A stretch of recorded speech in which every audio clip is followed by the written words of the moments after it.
por los caminos de América. Tendremos una emocionante travesía por nuestra tierra americana. Un desfile apasionado por cada uno de los diversos países latinoamericanos. Argentina, Bolivia, Brasil, Colombia, Cuba, Chile, Ecuador, Panamá, Paraguay Uruguay y Venezuela, entre otros. música, Literatura, folclore, geografía, historia, personajes, toda una gama infinita de lugares, escritores, obras literarias. que nos posibilitan acercarnos un poco más a nuestros hermanos latinoamericanos. Recuerda, por los caminos de América.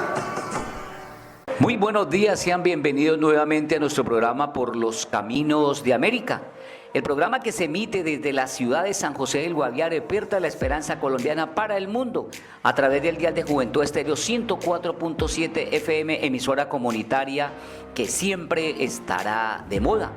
Enviamos un fraternal saludo a todos los miembros de las instituciones educativas de nuestro departamento y especialmente a la institución educativa Santander. Hoy nuestro programa estará cargado de una información muy importante en la sección Aventuras Virtuales de la Historia. Hoy estaremos hablando de las rutas de los esclavos, un programa realizado por la Organización de las Naciones Unidas para comprender esa dinámica de esclavitud llevada a cabo desde el continente africano a las tierras de América, incluyendo cada uno de los aportes culturales que han dejado los africanos en el contexto latinoamericano, enmarcando dentro del proyecto de afrocolombianidad que organiza nuestra institución educativa Santander a través del área de ciencias sociales. Anhelamos que este programa sea de su agrado para comprender la realidad de la esclavitud, para empezar a defender, a promocionar la defensa de las minorías étnicas en Colombia. Así que sean bienvenidos a nuestro programa Por los Caminos de América. Por los Caminos de América presenta Aventuras Virtuales de la Historia.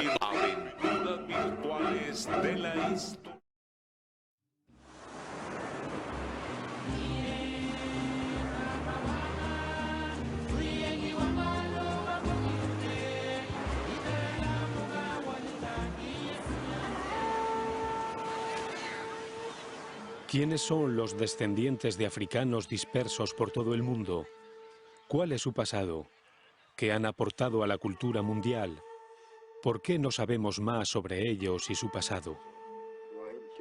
Para responder a esas preguntas, debemos levantar el velo de culpabilidad y de dolor que han cubierto los 1000 años de historia de la esclavitud de los pueblos de África en tierras lejanas. La esclavitud fue un fenómeno mundial y la palabra esclavo viene de un pueblo del mismo nombre y que fue esclavizado en muchas sociedades. Sin embargo, cuando se habla hoy de esclavitud, la mayoría piensa en los pueblos de África subsahariana y sus descendientes esclavizados en las tierras del desierto del Sáhara, el Mar Rojo y los océanos Índico y Atlántico. Aunque los efectos de la esclavitud no han desaparecido y que las huellas de este fenómeno son visibles en nuestras sociedades, actuamos como si no pudiéramos recordarlo. Es difícil admitir que quizás nuestros antepasados trataron a seres humanos como mercancías o instrumentos de trabajo. Es un sentimiento de culpa subyacente que pocas veces manifestamos, que callamos casi siempre. Consciente de que la omisión de hechos históricos fundamentales puede ser un obstáculo para la paz y el entendimiento mutuo, la Organización de las Naciones Unidas para la Educación, la Ciencia y la Cultura decidió romper el silencio sobre la trata de esclavos y la esclavitud. En 1994, la UNESCO creó el proyecto La Ruta del Esclavo para destacar la importancia de esa tragedia y sus consecuencias en el mundo actual. En el seno del sistema de las Naciones Unidas, la UNESCO tiene la importante responsabilidad y la misión fundamental de fortalecer la solidaridad intelectual y moral de la humanidad. En ese contexto, la revelación de los momentos dolorosos de la historia de la humanidad constituye una de sus esferas de actividad. La ruta del esclavo y la trata se incluyen claramente en este contexto. Fundamental para nuestra labor son los esfuerzos realizados para dar a conocer mejor las múltiples causas y modalidades que caracterizaron la trata transatlántica de esclavos y la esclavitud en el Océano Índico y el Mediterráneo. Los que olvidan o niegan su historia están condenados a repetirla. Por eso, la respuesta de la ruta del esclavo a la tenaz persistencia de las consecuencias de la esclavitud y la trata es inevitable, ya que su finalidad es contribuir a despejar el camino para que mediante nuestros esfuerzos forjemos un futuro civilizado en beneficio propio. La esclavitud es una gran área de ignorancia. Todo esto creo que es positivo. Saber lo que no sabemos es una ganancia. La UNESCO ha conseguido reunir a personas de origen africano de todo el mundo, africanos y personas de otros orígenes, para formarse una idea de la diáspora africana. Me parece que es preciso hacerlo para que se entienda el verdadero sentido de la historia. La trata de esclavos, que transformó literalmente la composición de la población mundial, no fue la primera migración importante de africanos. La primera diáspora africana fue la migración de los antepasados de toda la humanidad, que partieron del continente a poblar el planeta hace 100.000 o 150.000 años. Me parece que es un error hablar de una sola diáspora africana y de asociarla exclusivamente a la trata de esclavos. África es la cuna de la humanidad y millones de personas se desplazaron a Europa y Asia. Lo más importante de ese desplazamiento es que no fue forzado, que no tuvo nada que ver con prejuicios raciales de uno u otro tipo.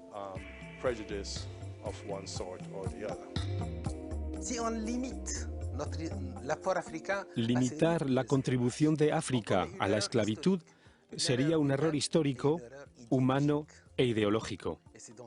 Por lo tanto, debemos tener una visión a largo plazo del sustrato africano de nuestra sociedad.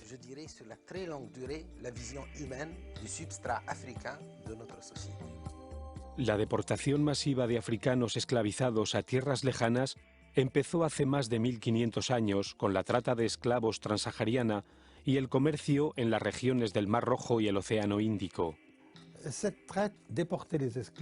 Los esclavos eran deportados al Magreb y Egipto,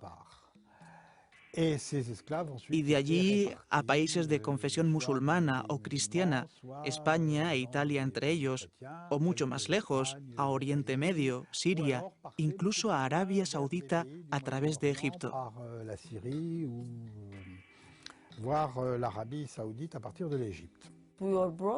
Nuestro pueblo fue desplazado a los Emiratos en el siglo XVI. Los esclavos eran considerados como bienes que se podían intercambiar, vender, canjear y ofrecer como regalo. Los esclavos eran una mercancía. Muchos de nuestros antepasados eran buceadores pescadores de perlas, un trabajo particularmente difícil. Antes del petróleo, esta forma de recogida de perlas era la única fuente de sustento. Durante la temporada baja, muchos se dedicaban al cultivo de la palma, la construcción de embarcaciones y distintas actividades que han contribuido a la prosperidad económica y el sustento de la parte de la población que poseía esclavos. También hay descendientes de africanos en Irán y en todo el Golfo Pérsico, más allá de los Emiratos. La mayoría de estos africanos fueron desembarcados en distintos puertos del sur de Irán. Algunos fueron llevados al interior del país. Los afroiraníes consiguieron mantener tradiciones africanas que perduran en algunas prácticas y ceremonias. Por ejemplo, la que ellos conocen como zar, el mismo nombre que se utiliza en Etiopía. En esas culturas africanas se incorporaron muchos elementos islámicos e iraníes y, al fin, se creó una nueva forma de identidad de los afroiraníes.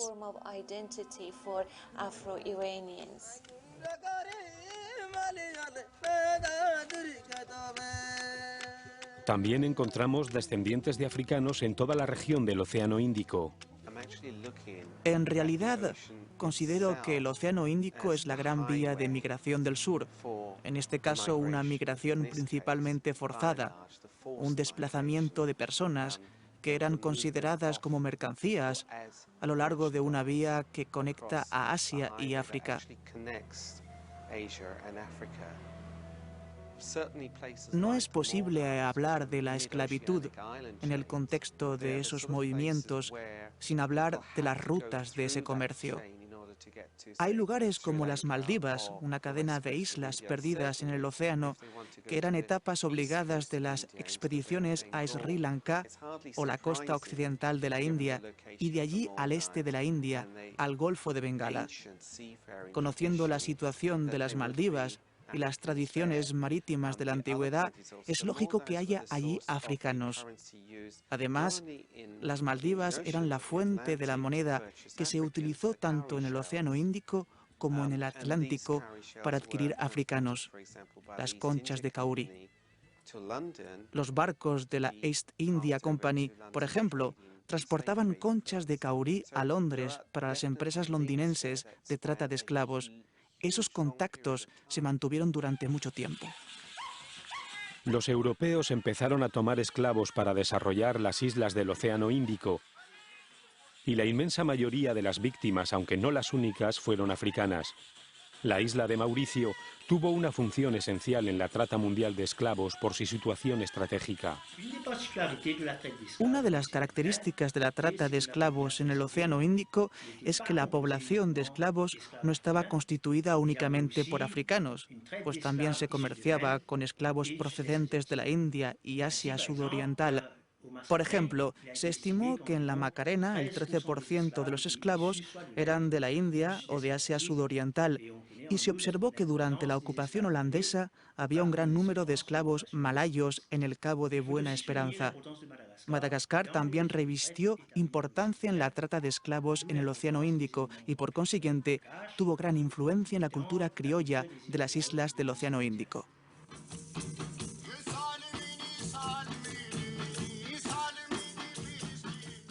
Personas originarias de África Oriental, desde el Cuerno de África al norte hasta Mozambique al sur, migraban o eran enviadas a distintas partes de la India donde recibieron la denominación genérica de Sibdis. Los Sibdis asumimos con orgullo nuestro origen. El Nizam que gobernó estas tierras trajo a algunos africanos para su ejército. Nuestros antepasados fueron desplazados a la India hace 800 años como esclavos o soldados, o vinieron aquí a comerciar. Algunos de los numerosos africanos reducidos a esclavitud como soldados de los soberanos llegaron a desempeñar funciones poco previsibles. Fuera de África, han sido las únicas poblaciones no africanas gobernadas por africanos negros. He podido comprobar en varios lugares, gracias a los vestigios de monedas, sellos, fotografías o famosas pinturas en los grandes museos del mundo. Comprobé por primera vez la posición de poder de algunos africanos en los retratos de Malik Ambar, un famoso general que controlaba el sultanato de Ahmednagar. Malik Ambar fue traído a la India como esclavo. Su amo tenía 500 esclavos y algunos indicios apuntan a que él mismo era africano. Llegó a gobernar la región y opuso la máxima resistencia a la campaña que emprendió el emperador mongol para conquistar la mayor parte del territorio de la India. Los Sibdis se han distinguido igualmente por su arquitectura en distintas regiones de la India. La más famosa de las construcciones Sibdi es la isla fortificada de Janjira, uno de los emblemas arquitectónicos de la India. Bajo la autoridad de la familia real de los Sibdis del Principado de Janjira, este fuerte controló la navegación a lo largo de la costa de Konkani desde el siglo XVII hasta la creación del Estado de la India en 1948.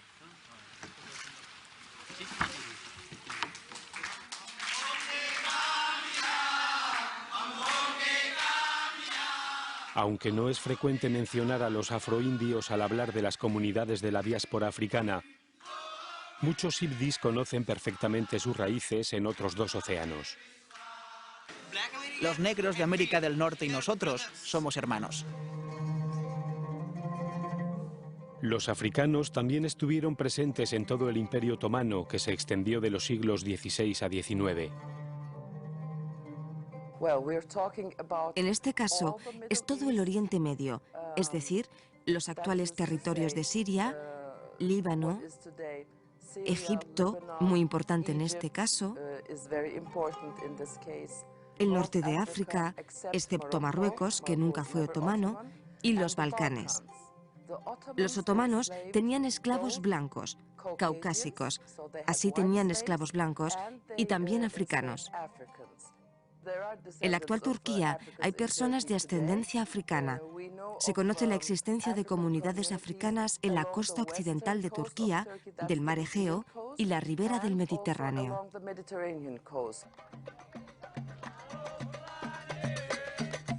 Ahora bien, la presencia de africanos en buena parte del mundo árabe musulmán es muy anterior a la trata de esclavos.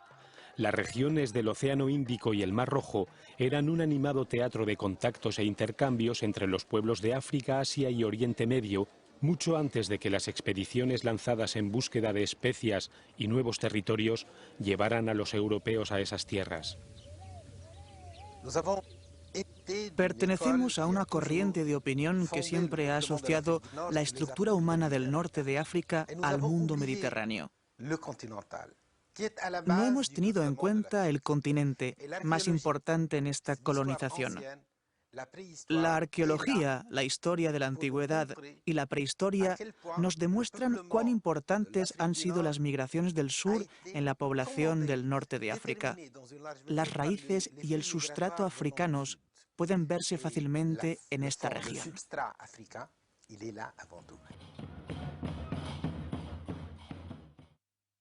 En Marruecos, en el norte de África, los nahuas, cuyos antepasados fueron trasladados a esa región, eran respetados por su dominio de las relaciones con los espíritus y sus grandes dotes de curanderos. Los europeos que llevaron a esclavos africanos a sus colonias de América habían empezado a tomar esclavos en Europa a mediados del siglo XV, más de 50 años antes de extender la trata de esclavos en las rutas transatlánticas. Los portugueses fueron los primeros que practicaron la trata de seres humanos en África. El primer cargamento de esclavos africanos partió hacia Lisboa en la década de 1440, probablemente en 1444. A partir de esa fecha, los portugueses desarrollaron un comercio muy activo de esclavos del África occidental y central, que tuvieron una función muy importante en la construcción de Europa. Por cierto, los ingleses también tenían esclavos africanos. Inglaterra no es uno de los países que se mencionan comúnmente entre los lugares de esclavitud del pueblo africano. Pero cuando los ingleses abolieron la esclavitud en 1772, había probablemente en ese país unos 20.000 esclavos africanos. La esclavitud de africanos se ha querido justificar con toda clase de argumentos, religiosos, científicos e intelectuales. La Iglesia afirmaba que los africanos eran salvajes sin alma, que solo podían salvarse por el bautismo, sin importar que fueran maltratados a muerte. Por ejemplo, los portugueses bautizaban a los cautivos antes de embarcarlos en sus buques negreros. Es un escándalo que ese acto se considere como una conversión religiosa. Y sabemos también que en África, en países como Congo, la conversión al cristianismo se acompañó de una expansión de la trata de esclavos. Así, la conversión del Reino del Congo al catolicismo en realidad abrió las puertas a la trata de esclavos en el reino, y los conversos fueron los que participaron más activamente en la trata. Los científicos inventaron el concepto de raza e imaginaron teorías de jerarquía racial y de inferioridad congénita de los negros, la base teórica del racismo europeo. Según ellos, los africanos no tenían historia, cultura ni civilización. Hubo una distorsión en la historia, que la historia fue cambiada a propósito. Entonces, para justificar la compra y venta de esclavos, ¿no? Suponía que eran personas que no eran personas. La esclavitud no conllevó en ningún caso la estigmación de los demás grupos por motivos de raza, mientras que en el caso de las poblaciones africanas, ese estigma se convirtió en un fenómeno mundial. En anteriores sistemas de esclavización, en África y en otras regiones, los esclavos eran considerados como seres humanos. Los esclavos podían integrarse en las familias de los amos, alcanzar posiciones de autoridad, incluso convertirse en familias reales. El sistema de esclavitud que los europeos crearon en América se distingue de los demás porque la raza se convierte rápidamente en el principal criterio. Después de intentar esclavizar a los nativos y de explotar a emigrantes europeos necesitados, los esclavos de América serían exclusivamente africanos. Este sistema de esclavitud como propiedad personal deshumanizaba a sus víctimas africanas. Millones de africanos arrancados del continente durante casi 400 años y varias generaciones de sus descendientes no fueron considerados como seres humanos. Para regular la esclavitud, los franceses y españoles redactaron las leyes de los códigos negros en las que se definía a los esclavos como propiedad mueble, y los Estados Unidos establecieron en su constitución que solo eran humanos en 3/5 partes. El lenguaje que emplean los europeos introduce el concepto de mercancía humana y define a los esclavos por su capacidad de trabajo, una forma de valor monetario. Este lenguaje que se utiliza para describir a los esclavos traduce la intención de despojarlos de su humanidad, de presentarlos como una mercancía igual a otras. Amontonados en las bodegas de los buques con otras mercancías, cerca de la 1/5 parte de los africanos desplazados muere en las condiciones inhumanas de una terrible travesía del océano que podría durar entre 6 semanas y más de 2 meses según los puertos de partida y de destino y las condiciones meteorológicas. En el lugar de destino eran vendidos en subasta pública. La vida de los esclavos vendidos no se registraba en los censos de población, sino en los registros de la propiedad de sus amos, con las posesiones de ganado vacuno y porcino, de caballos y de muebles. Es la peor forma de esclavitud que ha existido y no había ninguna solución. Las terribles condiciones de esclavitud podían reducir a solo 7 años la esperanza de vida de los africanos esclavizados que sobrevivían en la azarosa travesía. La necesidad de reemplazarlos continuamente estimulaba la trata. Tanto los propietarios de personas reducidas a esclavitud como los inversores que financiaban los diversos aspectos de ese comercio obtenían jugosos beneficios monetarios. En general, la gente común se encontraba en la vanguardia del comercio. En los primeros años, ciertas empresas tenían el monopolio y éstas se otorgaron derechos exclusivos a aquellos aristócratas participantes, como lo eran los miembros de la familia real inglesa, que financiaron la Compañía de los Aventureros Royales para el comercio en África en el siglo XVII. Pero no creo que estas personas hayan contribuido mucho al crecimiento de la trata de esclavos. Era gente común y corriente en busca de áreas de inversión rentable mediante la expansión del área de comercio.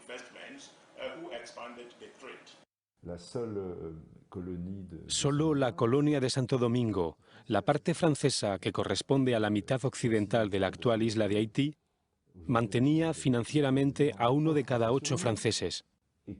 1 de cada 8 habitantes de Francia vivía del trabajo de 500.000 esclavos, es decir, cada esclavo mantenía a 5 o 6 franceses. Prácticamente toda la trata francesa se concentraba en Santo Domingo, que era la colonia más rica del mundo. El comercio con Santo Domingo representaba el 60% del total de Francia, y esta colonia hizo la riqueza de las ciudades costeras que comerciaban con ella, ciudades como Burdeos o Nantes.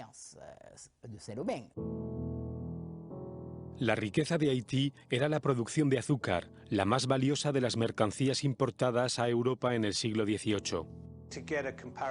El azúcar era entonces tan valioso como el petróleo hoy en día, lo cual nos da una idea de la importancia geopolítica de su cultivo en esa época en el país.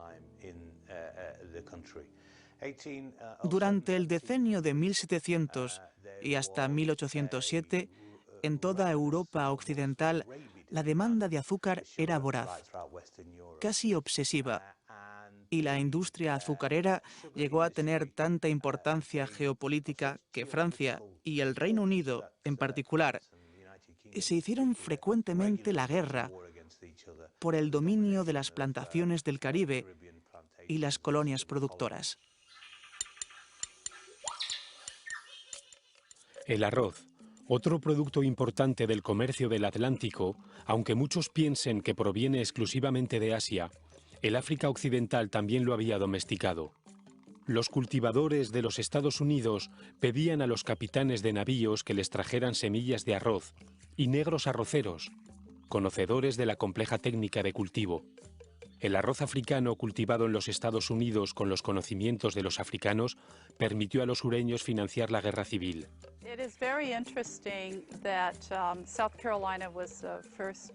Es significativo que Carolina del Sur fuera la primera colonia que se separó de la Unión. El arroz era la principal fuente de riqueza de esta colonia, una mercancía tan importante para el desarrollo de los estados del sur como el azúcar para Inglaterra durante el período colonial. La trata de esclavos se desarrolló en buena parte como un comercio triangular, con doble beneficio de enriquecimiento de los europeos y despojo del principal recurso de África, su capital humano. Las mercancías producidas en Europa se enviaban a África para cambiarlas por africanos, que eran enviados a América a trabajar en la extracción de materias primas para Europa. Los barcos partían de Lisboa, Sevilla, Ámsterdam, Londres, Liverpool, Nantes, Burdeos, también de Río de Janeiro, Bahía, La Habana, Newport, hacia África, y retornaban con las riquezas de América. Siempre se ha luchado contra la esclavitud. Es importante romper el silencio que ha hecho pensar que los esclavos o los africanos se mostraron pasivos o aceptaron la esclavitud.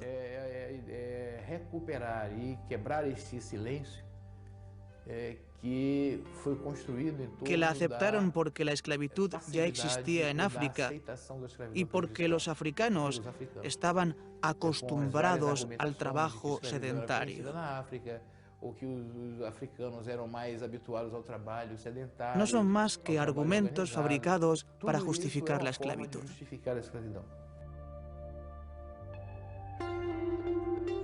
Los africanos resistieron inicialmente en África. La reina Zinga, de Angola, luchó durante más de 30 años contra los traficantes de esclavos portugueses en una guerra que culminó con la negociación de un tratado en 1656. Ahora bien, algunos reyes aceptaron negociar con los europeos y se beneficiaron personalmente de la trata de esclavos, adquiriendo armas para consolidar su poder. Otros africanos que se resistieron a la captura y venta a los traficantes se refugiaron en lugares remotos como el pueblo Tofinú de Benín, que construyó sus aldeas en las lagunas.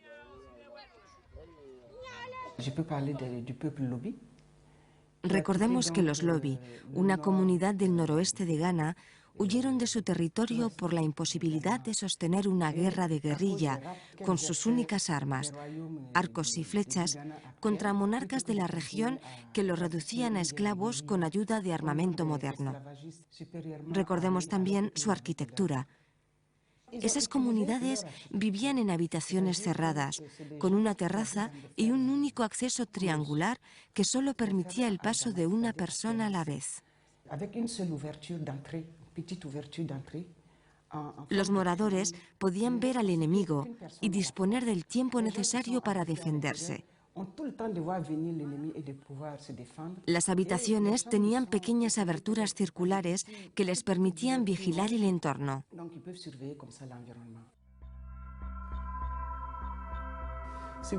La segunda fase de resistencia se manifestó en los corrales, donde los mantenían en los puertos. Los esclavos oponían resistencia al embarcar y se rebelaban durante la travesía. Ha trascendido la historia de algunos buques que fueron tomados por los esclavos y se hizo una película del más famoso de ellos, El Amistad. En fin, los esclavos también se sublevaban en sus lugares de trabajo. La primera de las grandes rebeliones de esclavos africanos de la que hay testimonios ocurrió en Irak. La rebelión de los Zang, como se conoce, duró del año 869 al 883. Miles de africanos reducidos a esclavitud que trabajaban en las salinas del sur de Irak, la mayoría del Cuerno de África, se unieron a otros grupos para sublevarse contra la esclavitud y reivindicar transformaciones sociales. Los rebeldes Zang llegaron a crear un estado propio, cuya capital era Al-Muqtara, y durante 14 años amenazaron y desafiaron realmente al califato abasí. Los esclavos también se rebelaron en América contra sus amos, que disponían de ellos como su propiedad y los obligaban a vivir en lugares inhóspitos. Sabemos que los esclavos no aceptaron ese trato y se rebelaron contra las fuerzas de opresión.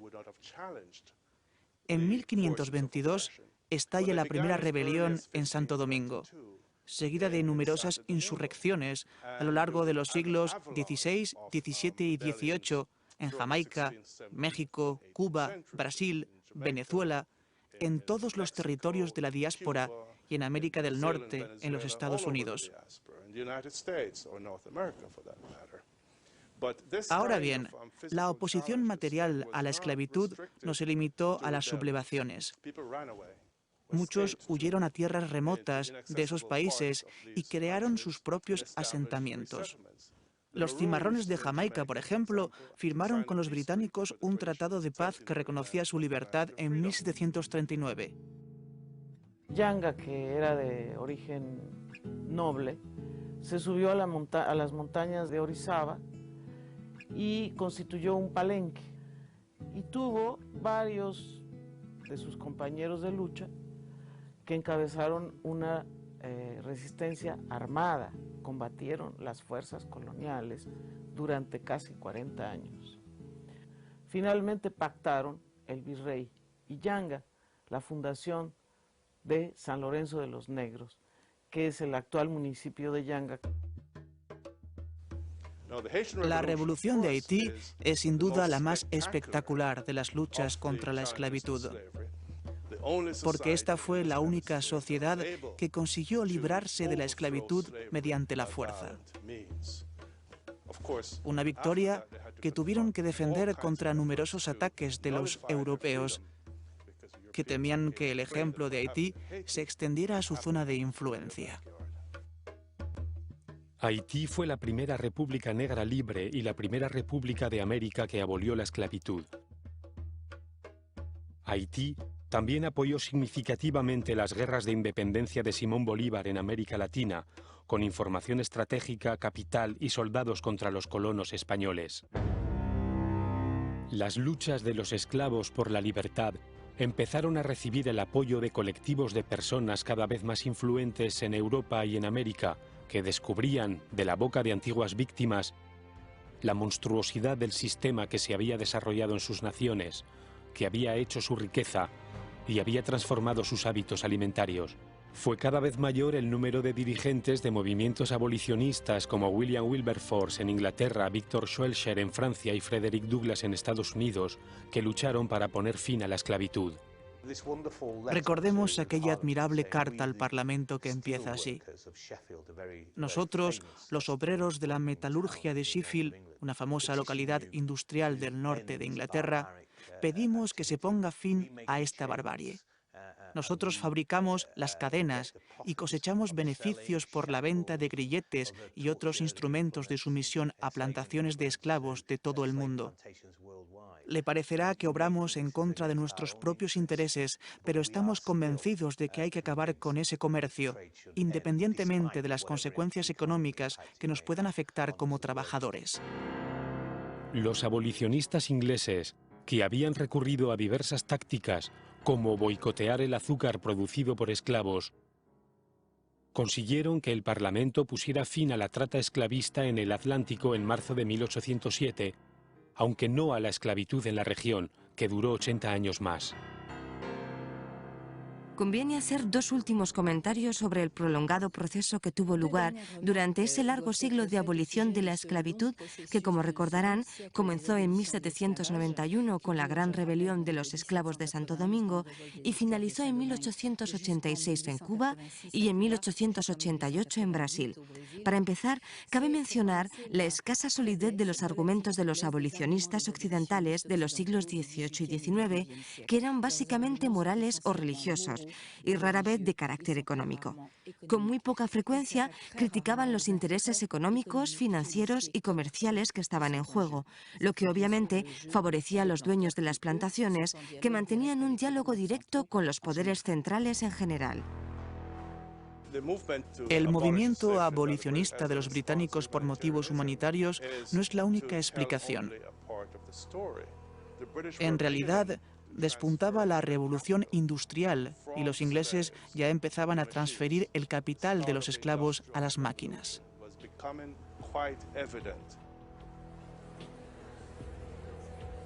Es irónico que tras la abolición de la esclavitud fueran los dueños de las plantaciones, no los esclavos que tanto habían trabajado, quienes recibieran compensaciones financieras por la pérdida de la mano de obra gratuita por parte de los gobiernos, las aseguradoras e incluso de los propios esclavos ya emancipados. Si se examina el periodo durante el cual se abolió la esclavitud en siglo XIX, se ve que el gobierno pagó a los dueños de plantaciones unos 20 millones de libras esterlinas a modo de compensación. Creo que eso equivaldría hoy a unos 3.500 millones de libras, lo que probablemente representa unos 10.000 millones de dólares. Esa es la magnitud de la compensación que se les pagó. En los distintos lugares, los esclavos no recibieron indemnizaciones, ni tierras, ni medio alguno que les permitiera empezar de nuevo desde el punto de vista económico y social.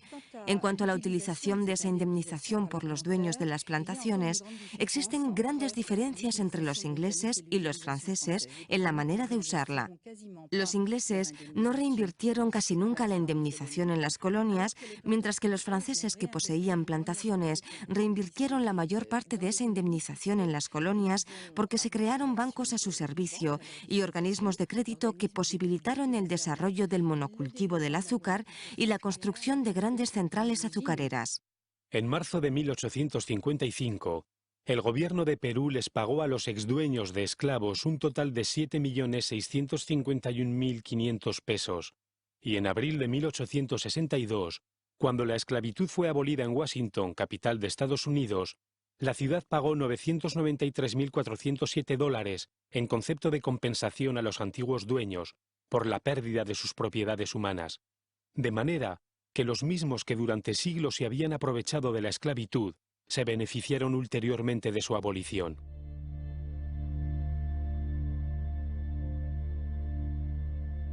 A cambio de reconocer la independencia de Haití y de alentar a otros países a que hicieran lo mismo, Francia obligó a su excolonia a pagarle 150 millones de francos en oro para compensar a los antiguos dueños de plantaciones. Haití tuvo que estar pagando todo un siglo para satisfacer esa exigencia.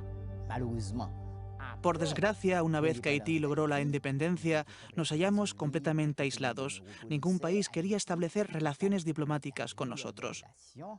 Necesitábamos restablecer relaciones con otros países para poder comerciar con ellos. El presidente Boyer tuvo que aceptar las severas condiciones impuestas por Francia como requisito del reconocimiento diplomático. Esta enorme deuda externa de miles de millones de dólares nos causó graves problemas a todo lo largo del siglo XIX.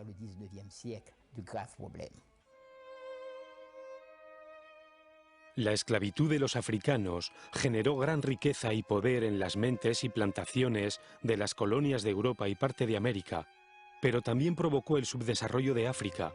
Durante los siglos de trata de esclavos transsahariana y transatlántica, se destruyeron sistemáticamente las sociedades, economías y culturas africanas, y en todos los lugares los africanos y los descendientes de los esclavos africanos todavía sufren las repercusiones de esa situación.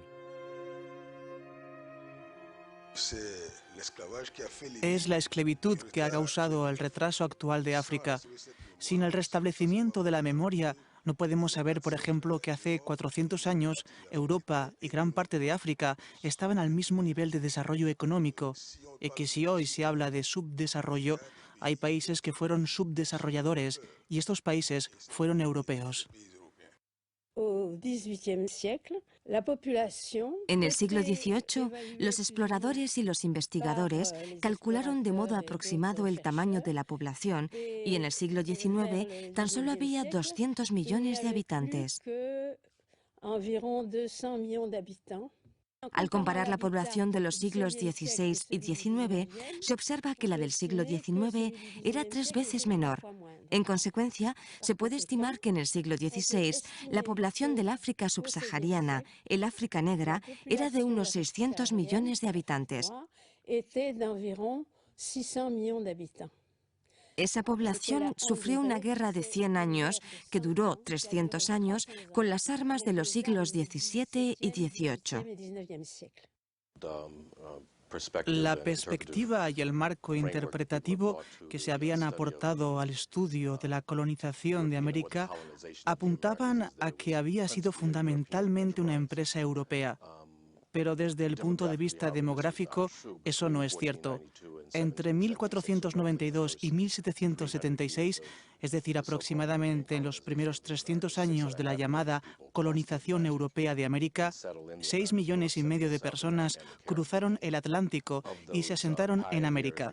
De esos pioneros, si se les quiere llamar así, que fueron 6,5 millones, solo 1 millón eran europeos.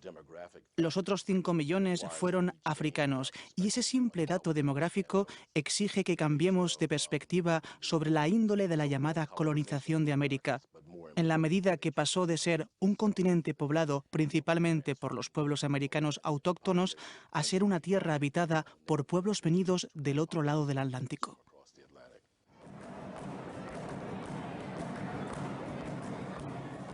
Que demográficamente la población africana tuvo una importancia que no se conoce y no se ha difundido y no se ha asumido en la historia oficial. En el primer censo, el primer cálculo demográfico de México, en el año de 1740, menos de 30,000 españoles, 400,000 indo-afromestizos y cerca de 200,000 negros. La participación de España en el tráfico negrero hacia el Caribe latino fue tardía, pero intensa, y violó los convenios firmados entre Inglaterra y España, primero el de 1817 y luego otro que se firmó en 1835.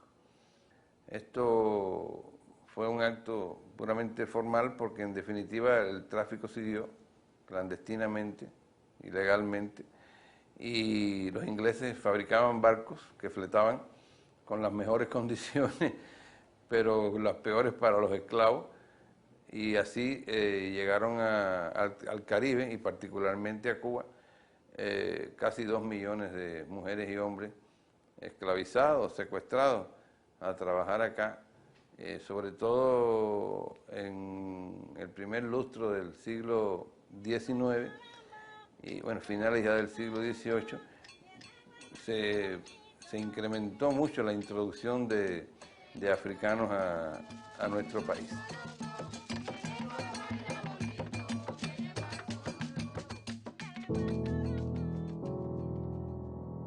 La mayoría de los historiadores cree que la mejor manera de calcular el número de personas que cruzaron el Atlántico con rumbo a América consiste en usar los registros de navegación. Estamos hablando de una cifra que quizás se sitúe entre 35,000 y 38,000 viajes. De modo que creemos que ahora hemos identificado a la mayoría de los viajes transatlánticos que transportaron a esclavos.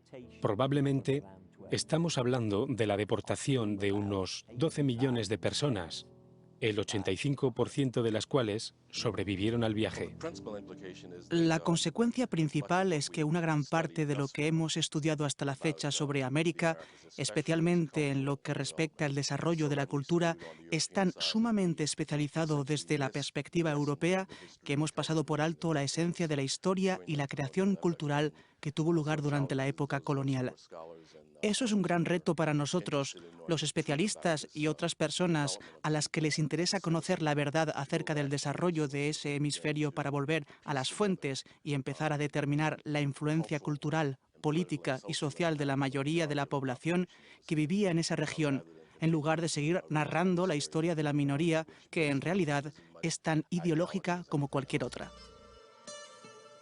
La conspiración de silencio en torno a la trata de esclavos transatlántica indujo a la gente a creer que poco era lo que podía llegar a conocerse al respecto y redujo al mínimo su alcance histórico. En realidad, como la esclavitud y la trata esclavista fueron las bases de una actividad comercial extraordinariamente lucrativa que se llevó a cabo en el mundo atlántico durante siglos, los archivos de las naciones esclavistas contienen registros detallados que demuestran la enormidad de ese inhumano comercio de personas. Me parece que ahora podemos explicar bastante, mucho más de lo que nunca creímos posible, acerca de las pautas de edad y sexo de las personas que fueron embarcadas. En el siglo XVII hay un tráfico relativamente equilibrado, pero en su mayoría formado por adultos. Hacia el siglo XIX, el tráfico se realiza mayoritariamente con esclavos del sexo masculino y la relación suele ser de 2 a 3 hombres por cada 1 a 3 mujeres, pero entre ellos hay una alta proporción de niños. En realidad, se calcula que hasta el 50% de los esclavos puestos en el mercado eran niños, es decir, personas de 14 o 15 años, o aún menores de esa edad. La trata esclavista fue un crimen sin precedentes en la historia de la humanidad, y en esos términos lo calificamos. Sencillamente no tiene comparación con ningún otro crimen en cuanto a su escala, duración y la barbarie de la esclavitud. A pesar de que muchos países que se beneficiaron de la esclavitud de los africanos siguen prefiriendo hacer caso omiso de ese tema delicado, y algunos niegan explícitamente que fuera un delito, en la Conferencia Mundial contra el Racismo, la Discriminación Racial, la Xenofobia y las Formas Conexas de Intolerancia, organizada en el 2001 por las Naciones Unidas, los representantes de países de todo el mundo también declararon que la trata de esclavos y la esclavitud constituían un crimen contra la humanidad. Reconocemos que la esclavitud y la trata de esclavos, en particular la trata transatlántica, fueron tragedias atroces en la historia de la humanidad, no solo por su aborrecible barbarie, sino también por su magnitud, su carácter organizado y especialmente su negación de la esencia de las víctimas. Francia fue el primer país que reconoció a la esclavitud y la trata de esclavos el carácter de crimen contra la humanidad, cuando el 10 de mayo del 2001 el Parlamento francés aprobó una ley al respecto que hoy se conoce como la Ley Taubira, propuesta por la diputada de la Guyana francesa, Christiane Taubira. No obstante, Haití fue el primer país que condenó la esclavitud y la tipificó como delito en su legislación. De modo que todas estas personas que vivían en Francia exigieron que se reconociera el pasado esclavo, el origen diferente. Y creo que fue para satisfacer esta petición que el gobierno francés reconoció por fin, después de tantos años, que la esclavitud es un crimen contra la humanidad. Quisiéramos que esta fecha fuera algo más que simbólica. Quisiéramos que la esclavitud y sus consecuencias sociales y económicas se integraran en todos los textos de historia, geografía e incluso de economía. Por último, quisiéramos poner de manifiesto cómo la esclavitud promovió el desarrollo de las sociedades capitalistas de Europa. Eso es lo que deseamos. Coming for to carry me home, but still my soul. La gente se sorprende al observar la influencia que África ha ejercido en muchas sociedades.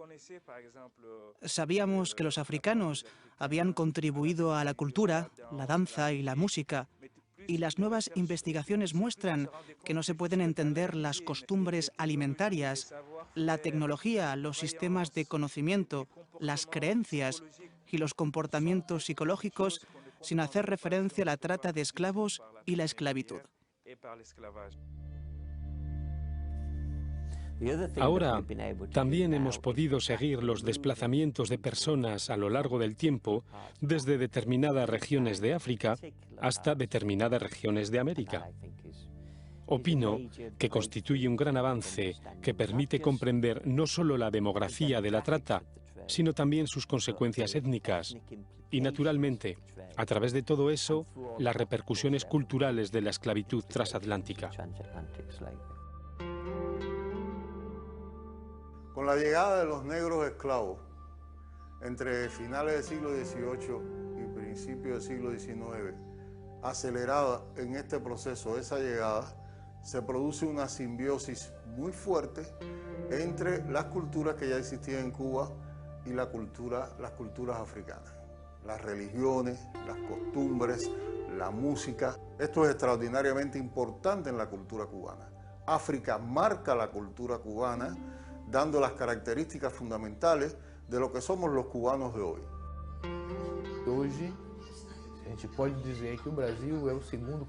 Brasil es el país que cuenta con la mayor población negra fuera de África. Los negros se mezclaron en Brasil y crearon formas de solidaridad y complementariedades interafricanas.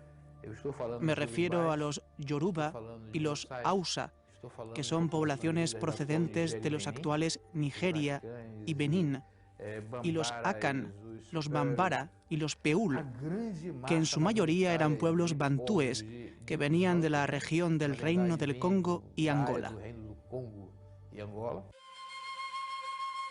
Los negreros europeos y euroamericanos no llevaban a los africanos a América únicamente para realizar trabajos no cualificados, sino que escogían a muchos de ellos en función de las competencias especializadas que poseían, por ejemplo, para cultivar el arroz y trabajar en las minas de oro del África Occidental. Cuando hablo de un sistema de conocimiento, pienso en la situación reinante en el siglo XVIII, cuando la mayoría de la población del mundo vivía en zonas rurales y la agricultura era algo inevitable. En un mundo sumamente urbanizado y modernizado, olvidamos lo importante que es saber utilizar las tierras en distintos tipos de entornos, y entonces era cuestión de vida o muerte poseer esos conocimientos. Al estudiar de ese modo el periodo de la esclavitud en las plantaciones y los sistemas alimentarios, opino que se arroja luz sobre la magnitud de las contribuciones de los pueblos esclavizados a la historia de la agricultura en América. Otra de las tradiciones importantes era la minería, y no es ninguna casualidad que cuando a principios del decenio de 1700 se produjo la fiebre del oro en Minas Gerais, se trasladara a africanos denominados Mina, desde la región de El Mina. Las contribuciones tecnológicas de África al desarrollo de América apenas se reconocen y se camuflan bajo el racismo omnipresente derivado de la esclavitud, que ha negado los conocimientos técnicos y logros de África.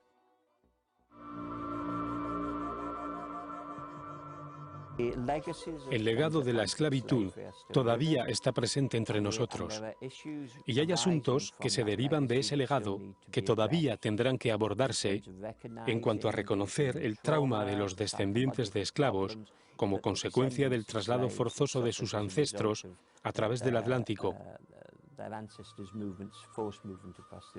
Este proceso sigue influyendo en las oportunidades y expectativas de las personas en todo el ámbito atlántico. El tema del racismo, que se derivó de la esclavitud y la trata de esclavos, ha afectado a toda la humanidad. Ha dejado su importancia en la cultura, en particular en la cultura occidental, pero no solo en ella, ha afectado al mundo entero. En algunas regiones de Túnez, la palabra que se usa para designar a un negro es esclavo, abd, mientras que para un blanco se usa la palabra or, que quiere decir libre. Cuando usted le pregunta a alguien, ¿por qué dice usted que esa persona es un abd? Es un hombre negro. ¿Por qué no dice usted que es un hombre negro? La persona responde, ah, sí, es cierto. Porque en realidad, para ellos, abd no significa esclavo, significa negro. El color de la piel de algunas personas las marca como descendientes de esclavos, incluso cuando se trata de inmigrantes recientes de piel oscura. Todavía existen reticencias y lugares en que el tema sigue siendo tabú o no se toca fácilmente, aunque creo que esos temores irán desapareciendo poco a poco, porque las poblaciones más afectadas por la trata de esclavos insistirán en que esa memoria salga a la luz.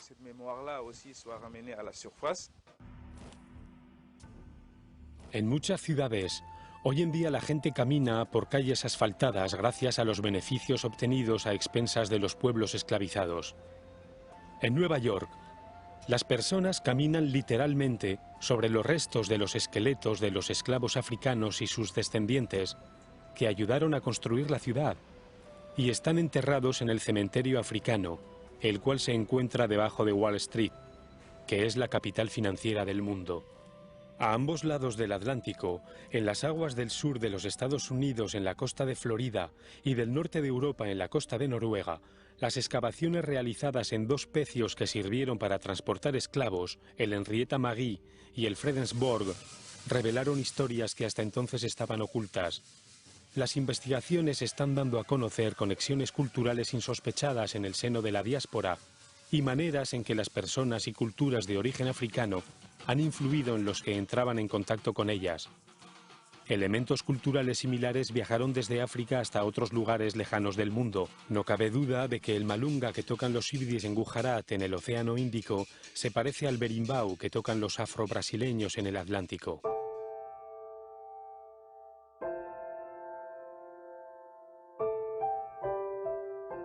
A pesar del modo tan poco envidiable en que los africanos salieron del continente para dispersarse por todo el mundo en la segunda diáspora, se convirtieron en el primer pueblo mundializado de la época moderna, en un vínculo humano y cultural entre África, el continente del que procede el hombre, y Asia y Oriente Medio, Europa y América. Al estar lejos de su país y verse obligados a reconstruirse en tierras extrañas, entre gente desconocida, en circunstancias intolerables, esos africanos y sus descendientes triunfaron sobre la opresión más intensa y prolongada que se había conocido en la historia de la humanidad. El proyecto La Ruta del Esclavo de la UNESCO está contribuyendo a dar a conocer mejor la esclavitud como una tragedia que afecta a toda la humanidad.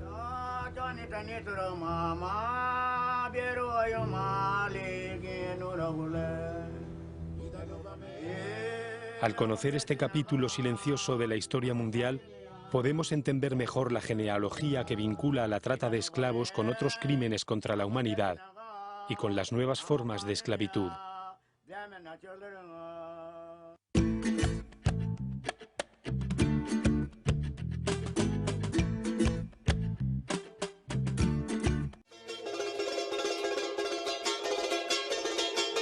Por los caminos de América. Sintonícenos todos los sábados de 10 a 11 de la mañana, aquí en Juventud Estéreo 104.7 FM. Comunicación para la vida.